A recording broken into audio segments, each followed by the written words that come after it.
ಗದಗ ಜಿಲ್ಲೆಯ ಲಕ್ಷ್ಮೇಶ್ವರ ತಾಲೂಕಿನ ಶಿಗ್ಲಿ ಗ್ರಾಮದ ಮನೆಯೊಂದರಲ್ಲಿ ಟ್ರೆಜರಿ ಮುರಿದು 1,80,000 ರು ಕಿಮ್ಮತ್ತಿನ 41 ಗ್ರಾಂ ಬಂಗಾರದ ಆಭರಣಗಳು ಹಾಗೂ 1 ಲಕ್ಷ ರೂಪಾಯಿ ನಗದು ಹಣ ಕಳ್ಳತನ ಮಾಡಿ ಪರಾರಿಯಾಗಿದ್ದ 4 ಜನ ಕಳ್ಳರನ್ನು ಲಕ್ಷ್ಮೇಶ್ವರ ಪೊಲೀಸರು ಬಂಧಿಸುವ ಮೂಲಕ ಕಳ್ಳರ ಎಡೆಮುರಿ ಕಟ್ಟಿದ್ದಾರೆ.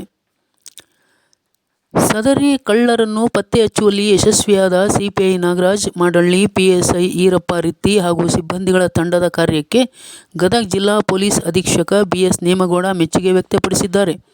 News bureau, Chandrashekar Somannavar.